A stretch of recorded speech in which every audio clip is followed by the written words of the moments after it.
Hello, ladies and gentlemen. It's Chess Show on Pod TV. My name is Sasha Star.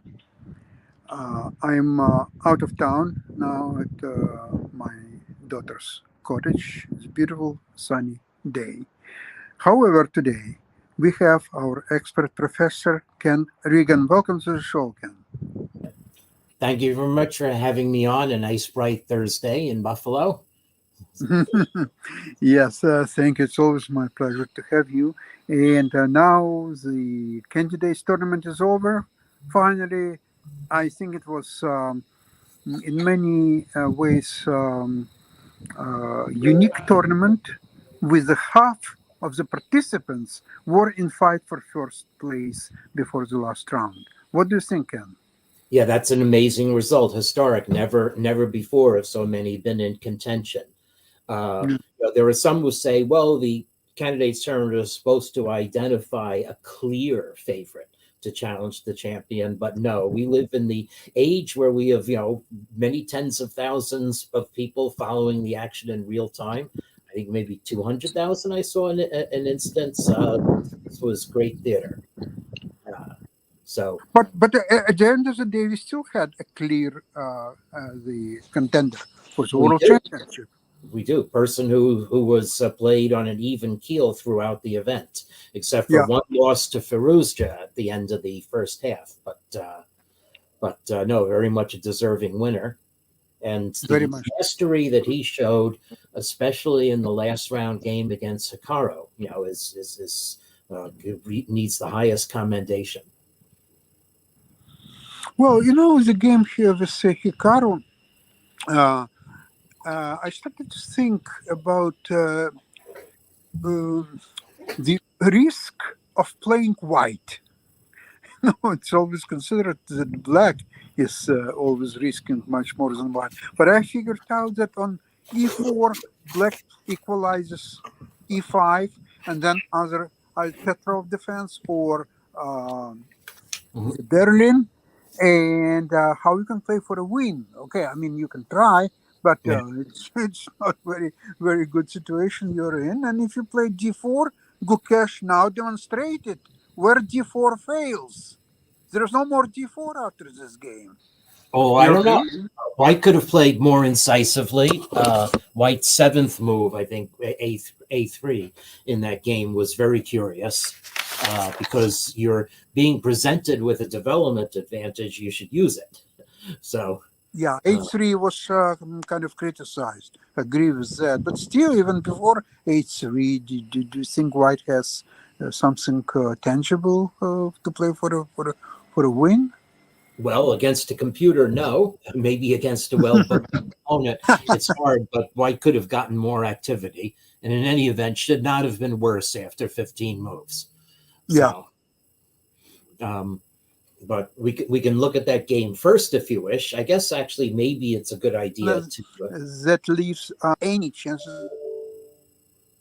what? Yes. So let's actually do that. So let me just call up that Catch game clear now that win we're about it. Yeah. even before the Napa game.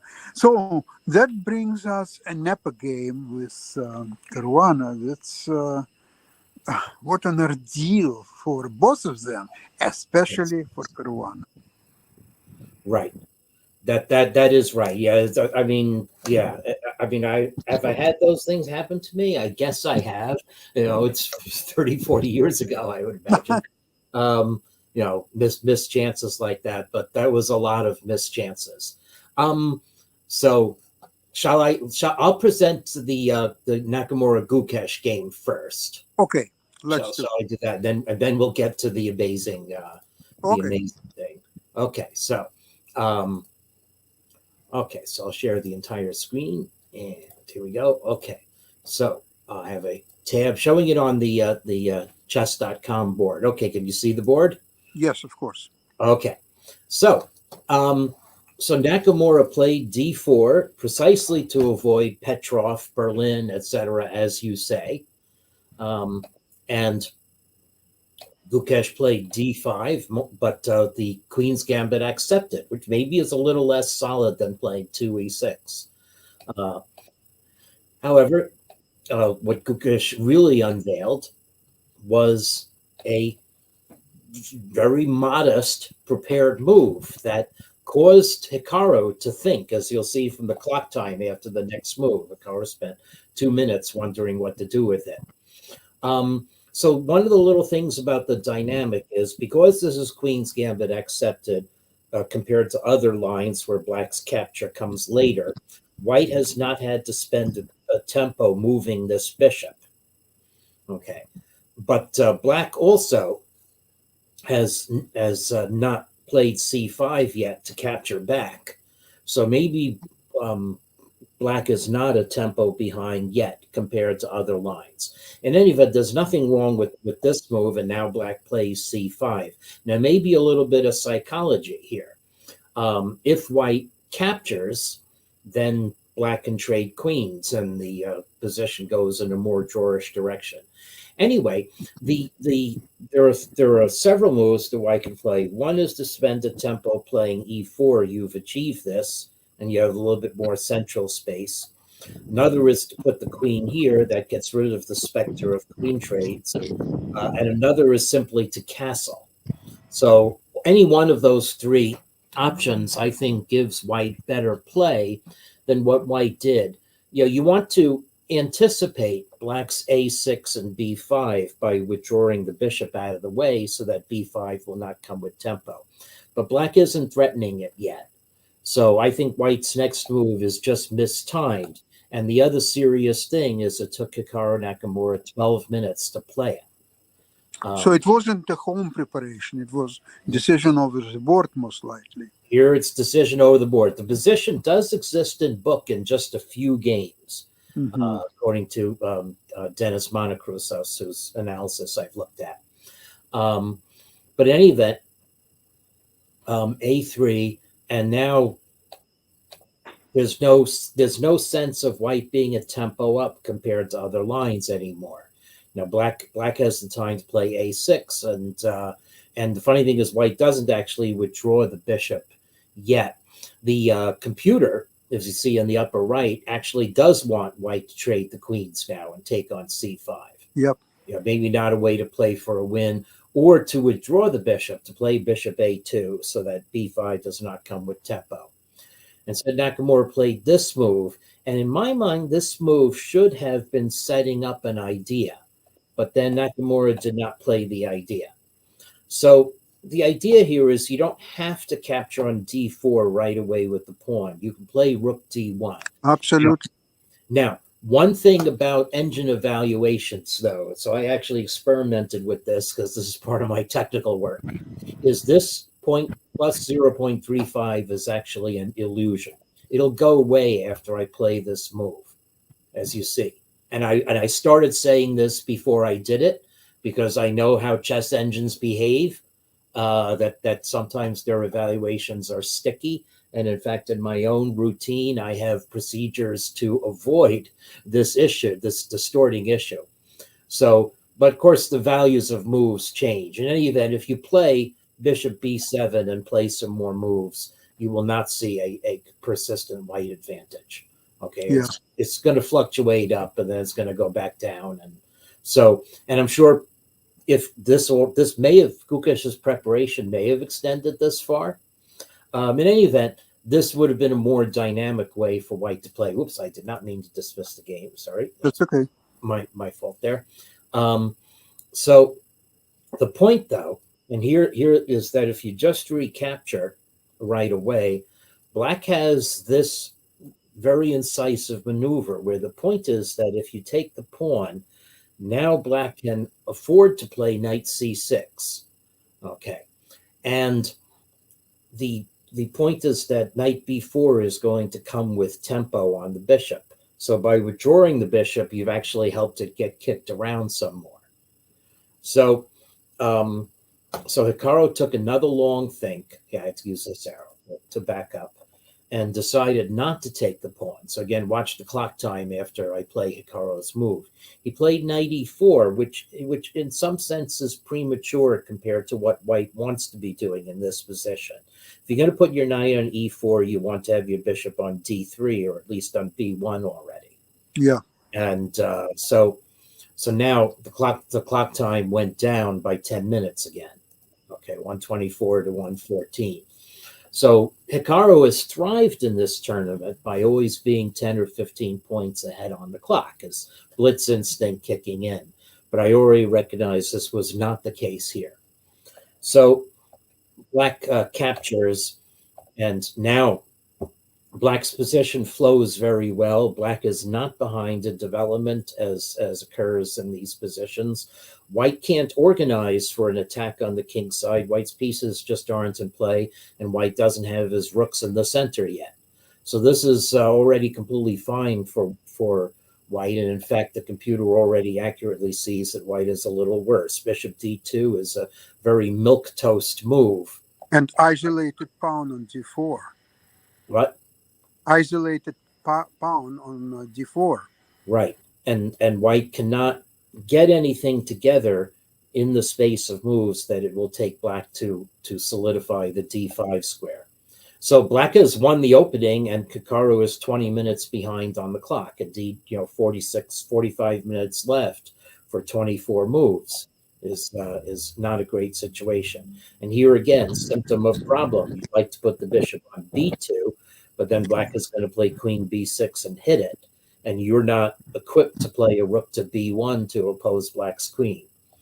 So here Black is very solid, and in other lines, you would have an attack on Black's queen. Now, on Black's king side, but you don't. Hikaru tries to attack the queen side, but this is very nicely judged by Gukesh. So remove any specter that White can gear up with knight on e5 and rooks to the center, and take a pawn. Okay, and all right, White may win the pawn back, but okay, so White goes here, but Black will gain some tempi, and generally speaking, at the very least, Black should be able to achieve a bishop of opposite colors position. Now, in fact, if White takes the pawn, so we have to bishop c5. If White just blithely goes and takes the pawn, whether the queen or the bishop, the queen looks a little better, then in fact Black gets a very strong attack on the king side. Mm. And there are some wonderful sacrificial lines that could be explored here, where Black sacrifices two pieces and White's king goes walking to e4 or e5. I'm not sure if I can recreate them. Let me see if I see any of them happening in the engine analysis. Yeah, here it is. Let's see, maybe this line here. No, this line is just normal for Black. Okay. All right. At any rate, so after bishop c5, White has to circle the wagons a little bit. So Hikaru played the best defensive move, shoring up the f2 square, and Black played b5, moving the pawn. And now Hikaru decided, well, White's only chance to play for a win is to play on a pawn down with the advantage of the two bishops, with the understanding that if White were to win Black's a pawn, then the passed a pawn would be a very strong advantage in the position. But at the very least, Black can get set up a position where the win of the a pawn would be accomplished by trading the White dark squared bishop for Black's knight, leaving bishops of opposite colors. But Black doesn't even have to give that away. Black can actually just take over the strong square a4. White is not able to argument attack. Now, if Black were playing for a win, and in fact, if Gukesh had taken a look at Caruana's game against Nepo at this point and decided, well, maybe I can avoid a playoff. Look, I'm still 13 minutes ahead on the clock. Black could have played queen f4, which preserves a fairly safe advantage for Black and puts pressure on White on the king side still. And maybe that's what even objectively Black should have done. But who can fault playing a safe position of one ahead, and this clinches at least a tie. So the point is, White is two bishops, but they're not particularly active, and black's knight has a completely solid square in the center of the There are board. no targets There are no attack targets, in and black's position. now that white felt the need to do this, black is going to be able to anchor on b4. So setting up at very worst the bishop swap of color situation if black if white captures black's knight. But white can't even have a prayer of attacking black's a pawn. So the only thing Hikaru tried to do was try to increase the vigor of the bishops. But here we go. We're getting opposite colors of color bishops, and white won a pawn back, but big whoop. Black is still able to make good territory in the center. We're trading pieces, and in fact, white's rook is actually sort of trapped, as you'll see in a moment. So white can't move the rook off the h file because it's in front of the pawn, and white can't move the rook on the h file either. So not only that, but black's e pawn constrains white's king. So white gave up that pawn. So there's only one pawn left. The very best white could conceivably hope for here is to play rook and bishop versus rook, but it's not even that. And they really could have agreed to draw here because white's king can't escape the ambit. But I don't know, some little mucking around things happen. White gave away the bishop. White won black's rook, but this was clearly drawn, and Hikaru gave up. Okay, so solid draw by Gukesh, setting up a situation where Nakamura was eliminated, and only the winner of the Caruana Nepo game could tie with Gukesh. So here we go. This crazy gut wrenching game. Let's take a look at it. Okay. Any question about the other game? No, I think it's well explained and disappointing for Nakamura, but there were it's result of the opening, I guess. You see, the Queen's Gambit accepted. Right. Really, what it does, it simplifies position. Yes.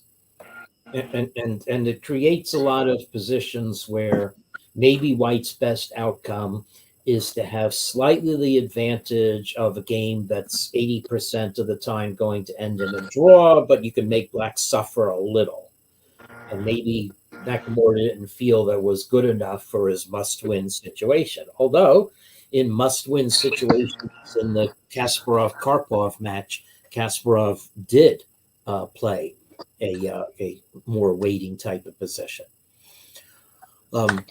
Okay, all right. So Caruana, Nepo, they both know they need to win. So you get a queen pawn game, but very much a different kind of opening. I have to commend both players for playing the way they did over the next 10 moves of what otherwise could have been a sterile exchange Queen's Gambit. Okay, so Ragozin defense, which can get very dynamic, and black now goes for the most dynamic line already, imbalance on the king side, and playing in and trying to get center preponderance, stunt white on the queen side. But here we go. This is already bayonets fixed, charge ahead. Okay, so white.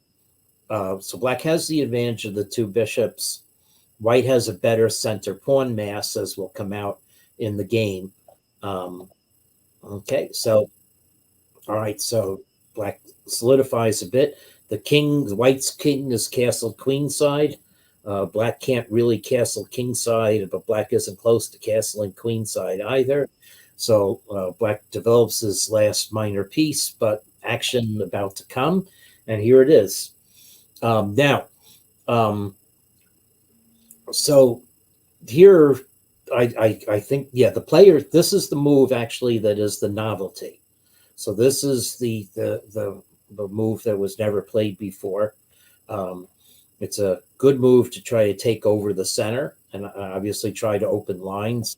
White also, I guess, could have considered e4 Let me just ask the computer why e4 is bad, because it's such a natural looking move. And the answer actually is black can just capture and get active with queen a5. So, so f4 impedes black's queen a little bit by saying either you've got to clarify the center, or I'm going to take your g pawn. Okay, so so capturing on f4 is what black should do, either this or the next move, for a very subtle reason. Anyway, black played here, and now, in my mind, nothing could be more natural than developing the knight. I mean, yes, it gets a question mark from chess.com and the computer, but we're playing original chess here. So it turns out that one of the positional issues here is it important for white to preserve his light squared bishop, which is the good bishop, and white has traded off the bad bishop. But black's bishop on g4 is important glue for guarding the weak squares on f5, the pawn on h5. So it turns out it is actually more important to force the trade of black's gluing piece. Then black has no minor defending the squares on the king side and center.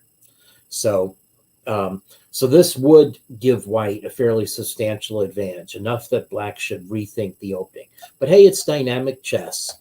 But in dynamic chess, there are some very strong subtleties that occur. So one of the subtleties is that black should have thrown in this trade of pawns. Okay, for two reasons. One, white is best advised to take with the e pawn, and then white can't play e4 as in the game. Well, you think it would be more natural to take with the g pawn, but then the point is black's pawn on g5 has disappeared, and black could go here as the computer is recommending, but also there's nothing wrong with this, because we've taken a lot of the sting out of the e4 move by white. Okay, so let's see. The very subtle effect of this is that, in fact, Blake played bishop e7 now. Now e4 is a very strong move by Caruana. Plus, both players have played fairly quickly to get to this position. Instead of having under an hour left, as Nakamura and Lukesh at this point, they both have basically an hour and a half left. Now, the problem is that if you take on g4, okay, then white has, oh, so I'm sorry, what did I do? So the problem is, after this move, if you take on f4 now, okay, well, then the problem is that white doesn't have to recapture. White can play e takes d5, opening up the instantly a bad pin on the queen side. So that's the dynamic problem. Now, in fact, e4 multiplies, compounds the threats to black's pawn, because latently white will be able to move the rook out and attack it, give check or attack black's queen, even if black is castled, and then white's knight won't be pinned, and white will be able to just capture black's g pawn with the knight. So suddenly black has multiple pawns under attack, and so white has a dynamic advantage. And in fact, this induced Nepo into some sort of panic mode. He actually should have captured and then played this after all. Okay. But then white's not going to recapture. White's going to go to e1, but there are many complicated lines, ones that look terrible for white, look great for white, but where black actually can defend. I'm actually referencing having looked over this game with analysis by Dennis Monocrusos, whose Substack I subscribed to. Okay, here's where Dennis says that g takes f4 would have been better, but also d takes e4. This is surprisingly survivable. Okay, so anyway, okay. Going ahead, though, black decided to try to whittle down white's attackers, but this now is, so black has captured both of white's knights for bishops, but in so doing, white has strong central support now from f3 and the queen on c3, and black hasn't castled yet, and black actually can't take time to castle, because if black castles, white's just going to open up lines and in fact just take on d5, and black's pawn would be pinned. The c pawn would be pinned. So black has to capture on e4. The computer likes the move, and this is also interesting. White captures with the bishop, not the pawn, because the bishop is an absolute beast on e4. Black's c6 square is going to come under attack in a lot of lines.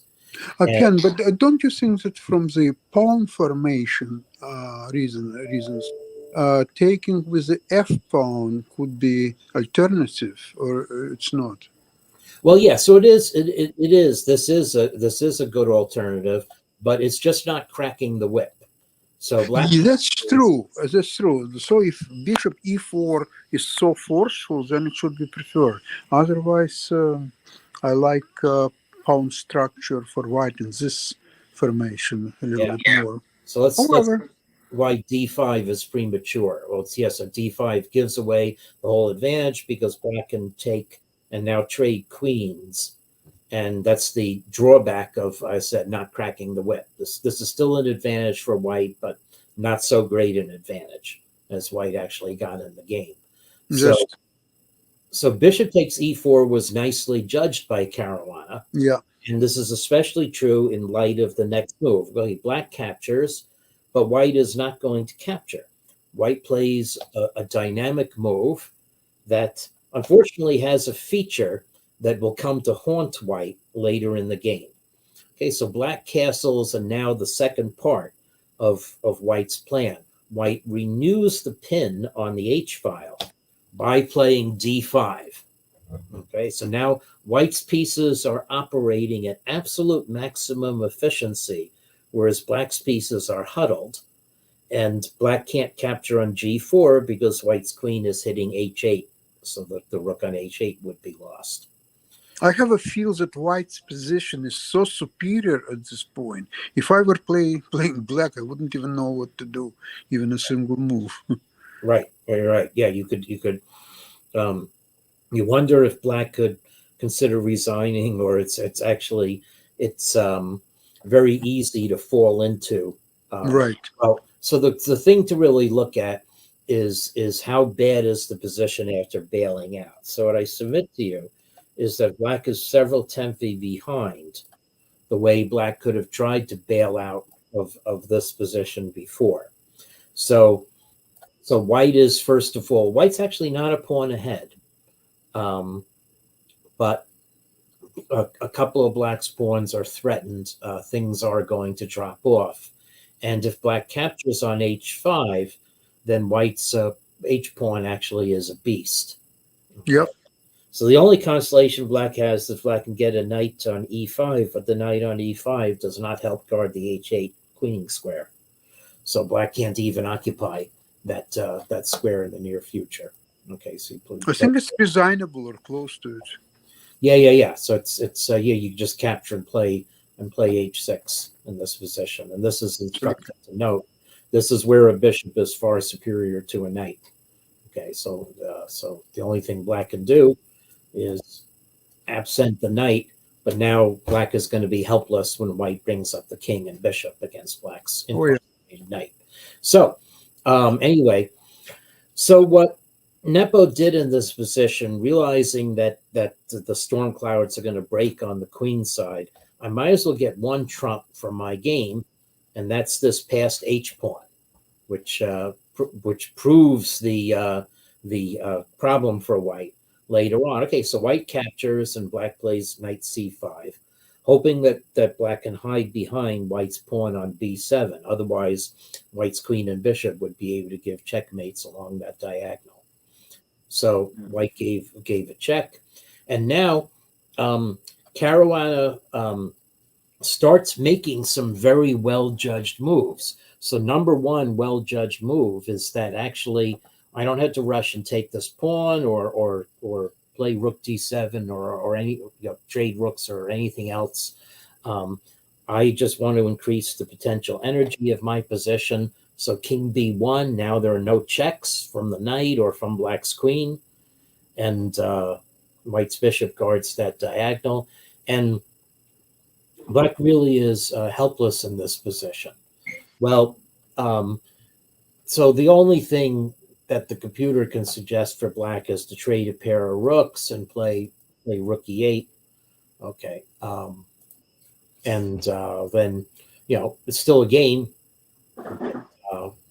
But white can win a pawn in various ways. White can attack black's knight. White has more of an attack on black's king side. Well, he'd still be playing, of course. So Nepo understandably played b5, but misjudged the tactics in this position. And what's really weird, I mean, this is a case Caruana played a great move, but it turns out that this could be even a better move, because the point is very mysterious here. The point is that white is going to take over the c7 square by forcing black's knight to move. Okay. And if you try to occupy c7 with the king, then white's going to take over the e5 square and give mate. So it turns out bishop d7, black can't take it because c7 check happens, is a great move, but there was nothing wrong with Caruana's move either. Once again, exploiting the fact that white's queen is hitting h8. So this is, brilliant move. And if black captures the rook, okay, then surprisingly, it's e7 check. And we are going to have white's queen and bishop raking the diagonal after all. So I know the computer wants to promote to a knight, and just promote to a queen. And bishop e4 check. And now it's going to be mate on the diagonal with queen c6 next. So this would be a fitting end to the game here.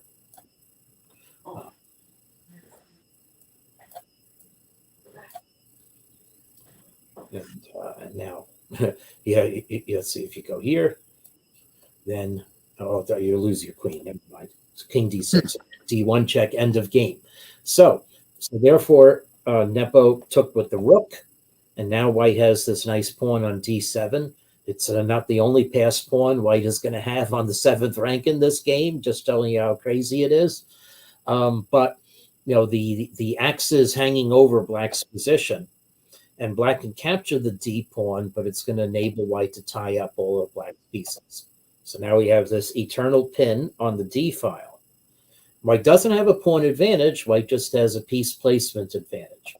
So black tries to wriggle, but okay, so black's extra pawn has disappeared. Now white just renews the placement on the d file, and black uses the only trump in the position, which is to push the pawn down. This is making luft. Okay, so that black's king can go to a7, and now at least black isn't getting mated, but you've lost another pawn in the process. So right about here, Caruana just has to find the way to clean up. And this was a very good move, watching black's pawn from behind. You just have to round up and get the pawn, and black's knight can't move because it's pinned along the 7th rank as well as along the d file. So black moved the king back to try to solve the pin on the 7th rank. And a3 wasn't bad, but white should have played this to round up black's pawn. And we're going to take the pawn, and we're going to get a rook and bishop versus rook and knight with 2 extra pawns. Game over. Anyway, well, a3, making luft, I guess, is a fine thing. Okay, so black centralizes the queen. Okay, now black goes back. Now, once again, rook d2 was the safest move to play. Not the best move, according to the computer, by one center pawn. This actually is recreating what I observed before when I prepared going over this game, that Caruana's move g5 is better by 1 center pawn, but it's actually, practically speaking, a real mistake. White should just attend to business. There's nothing near white's king yet, and just go and rip off the h pawn, play rook d2 or even rook h1. Is there any problem with rook h1 here? This game more subtle than I think. No, it enables black to get a little activity for a bit. You just have to calculate one move and make sure that there's nothing black can check you with or do. But I guess you have to calculate rook e8, and you have to realize that if you take on h2, then rook e1 check gives you a little heart attack, I guess. Let's see, it gives you a heart attack, but black mate you here. No, it's not mate. You just play b3. You can't. Queen is pinned. Okay, no heart attack. Completely winning position. So, okay. So this is, and so, but Caruana was down to 2 minutes, but I don't know if you've played Title Tuesdays, 2 minutes is not a lot of blitz chess. Anyway, white played the best move, but this also enables Nepo to keep his trumps in place for a while. Okay, so now white goes to round up the pawn, but here, if white captures the pawn, it'll be only 1 pawn advantage in a position. So what Caruana should do is just, take a deep breath. You have 50 seconds and play the bishop back to c2. And there's once again nothing super exciting that black can do. I guess black can play. Black can't even play there. It's hanging b4 with check. So you'll just be able to play rook h2 on the next move. Just have to make sure that black's rook g5, black can be punished. Maybe it takes, well, let's say knight d7. It takes h2, and how do we punish rook g5? That's the kind of ghost that Caruana may be looking at. Oh, the answer is you just take it, and you're going to go queen d8 check and win black's knight. Okay, maybe that's a little subtle. At any rate, that's not what Caruana did. Caruana played this move, trying to gain a tempo at move 39 so that you can make turn 40, but it allows the Valkyries. Also important, because Caruana's clock is showing 34. Oh, no, there wasn't an increment. Yeah, so the men were playing without increment until turn 40. So Caruana really had 34 seconds left, and here comes black's counterplay. Queen and knight cooperate wonderfully, and it's move 40, but this is actually very subtle, okay?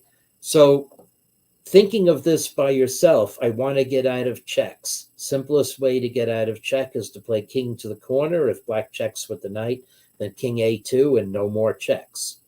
But in fact, it's a mistake. What white should do is play this way, and this seems bad. It allows a check with the queen and knight coordinated.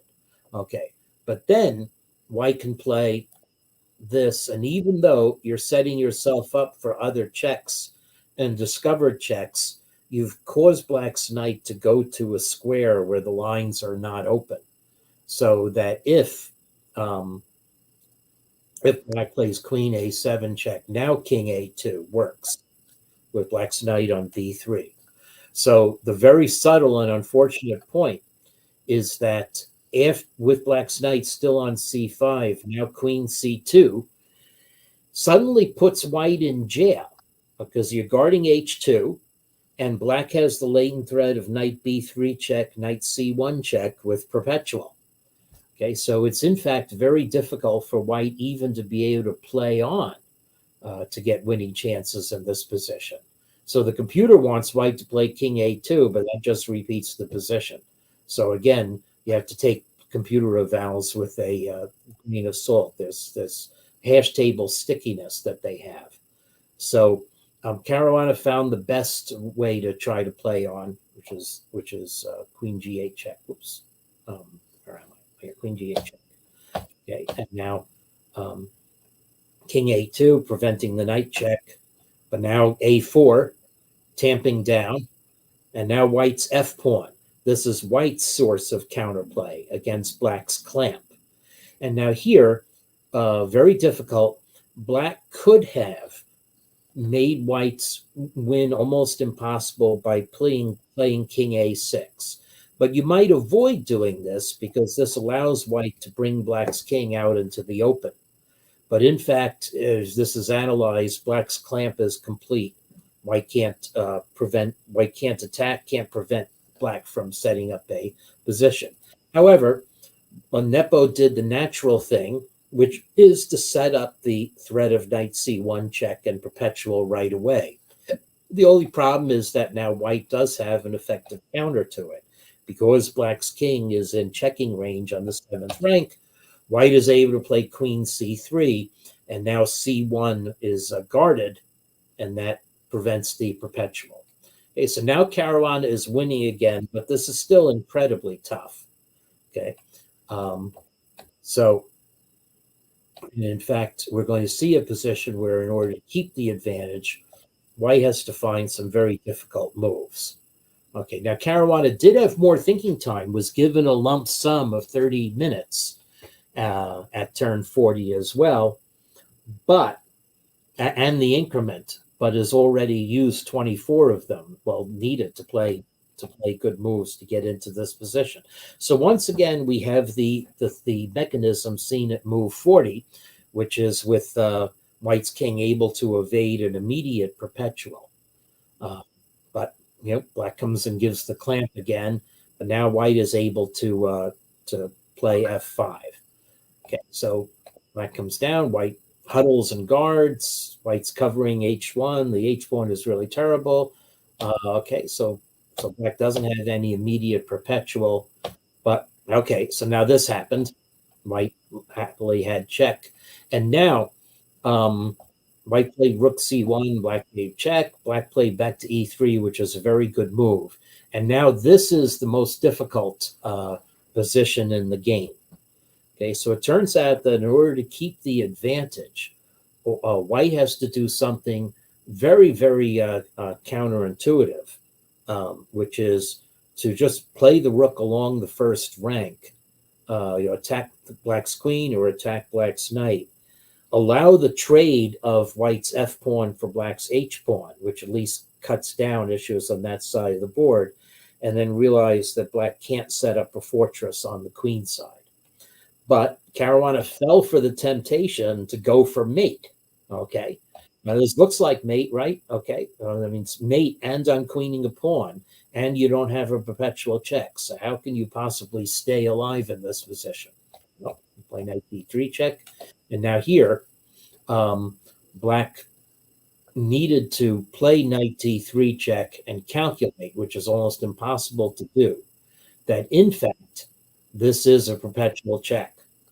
Okay, that white cannot actually get the king back to safety in the corner, and so this also takes a lot of analysis. One reason is that in some positions, black is going to have queen g1 check, winning white's queen or queening with check, and in other cases, white. So this requires a lot of analysis, and generally speaking, white cannot interpose the queen on e4 in response to a check because the trade of queens and black will queen with check. So, however, quite understandably, again, Nepo went into the queening mechanism, and now we reach finally what I think is the real tragedy of the game, which is that white did not see the winning maneuver in this position. And while I was looking, of course, with the benefit of engine, but I think also that the geometry person in me would see this. Okay, so Caruana played this, which you have to queen a6, leaves nothing better than repetition. So they repeated moves. And here was the last chance. Okay, so the winning maneuver for white is to play queen e8 check. I mean, I don't even know why Caruana repeated, because this seems like the last ditch thing that you should try. And the point is that black, here on the next move has to go to a6. Okay, go to b5. Now you've got to go to a6 or b5. B5 actually is mated, so play this, and now queen e2 check. So this was the key move to find, and it actually looks optically better if I have white playing immediately. So this is the key line, and the point is that black can't play b5. Okay.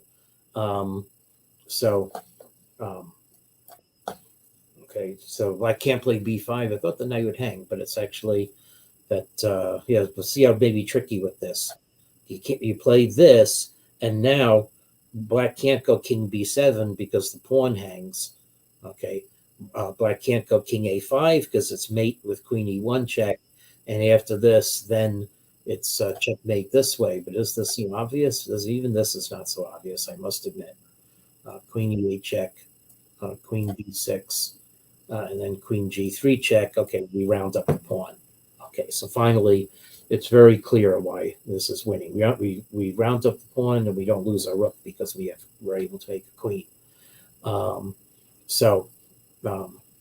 Or let's see. Wait, actually, queen. So let's see how really difficult is this? Wait a second here. Why don't I just take the pawn? Queen h2 wins. It just leaves a position that white still has to convert. So that's what I would do. But the computer sees a really slimy move, queen e6 in this position. I don't know. Would I have the balls to play that? I don't think so. Anyway, okay. Anyway, so the other thing that black can do is play knight to d3, but now that takes a lot of the dynamism out of black's position. And it turns out that white can just capture on h2, or even more sadistically, you can just make a queen, and you're winning black's knight with check. Okay, so, well, okay, wait a second. I spoke too soon. Black plays this, and black makes a queen with check. So I guess you have to analyze a position with pairs of queens on the board. Well, okay, life is exciting, but at least black doesn't have any more checks. So let's see, queen d e4. Will you trade a pair of queens? And okay, queen d e4. What on earth is happening in this position? Well, oh, I said if I trade a pair of queens, am I getting mated? Wow, what is going on here? Okay, all right. So I have to admit this is also a little freakier than I thought. Okay, well, anyway, Caruana played queen c6 check, and now it's a threefold repetition if white plays queen a8 check. So Caruana found the only way to keep the game alive, but it doesn't really keep the game alive. Now Caruana plays queen e8 check, repeats moves, and then queen e4, rook e4. And now the tragedy is that, okay, so white has gives some checks and eventually realize you have to play this endgame. And now I'm going to show you finally the real tragedy of this endgame. White is up a pawn, but you might think, okay, what's white's one hope in this position? To win the pawn, right? And to have queen and two pawns against a queen, surely that's winning like it would be with rooks on the board. Well, no, it's not. So this is the end game with a six-piece table bases where black's B pawn is off the board. And in fact, very surprising fact, queens and edge pawn and G pawn, or edge pawn and B pawn, is a generic draw. A general position with this setup is a table-based draw, because white's king does not have enough maneuver to hide around the left or right side of the pawns. So in fact, there wasn't even hope that way. So given that that's the case, I'm not even going to play through the remaining moves of the game. This was as stone cold to draw as could possibly be imagined. Or I will play through the remaining moves of the game. I'm not going to comment on it, is what I mean. And finally, Caruana gave up his winning tries, and they agreed to a draw.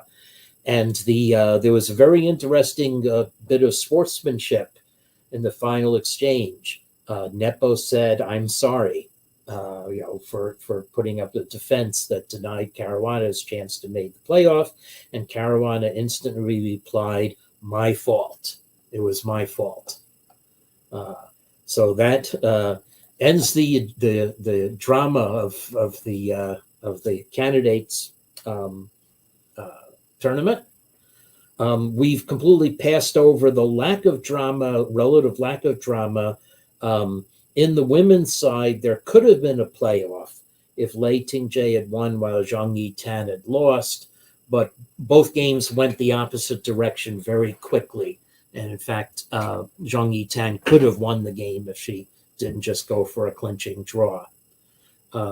So the one due that I have time to play the women is that they played 80 points. They played more than 100 points above their official ELO average rating and 80 points above my adjustment of their average ratings, getting a better example of Vaishali's true strength in particular.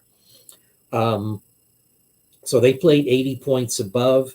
The men played 45 points below, but a lot of that owed to Vidit playing 450 points below his rating in the second half. So the essence of this is that the women played 80 points above their rating and within 70 points of the men, even though they were outrated by 225 points. So the quality between the two halves of the candidates tournament was much closer than what the ratings would suggest. Yeah, it was a fascinating tournament. In my opinion, Caruana started to lose a thread of the game when he played A3 move. Yeah. A3 is a horrible waste of time. Furthermore, it's even worse. It's created possibility for that clam A4, knight B3, and queen L3. And once that was on the board, I don't think that in practical game, especially against Napa, anybody would have any chances. Maybe Carlsen, but I don't think anybody else. You had to basically win game second time around once the clam was on the board. Maybe impossible. But anyway, that's what Caruana is right. It's all my fault. Yeah. The golden conclusion of that drama. Again, thank you so much for illuminating these games, and have a great weekend. And we'll see you next week, same place, same. Okay. Bye bye. Thank you. Bye bye. Bye bye.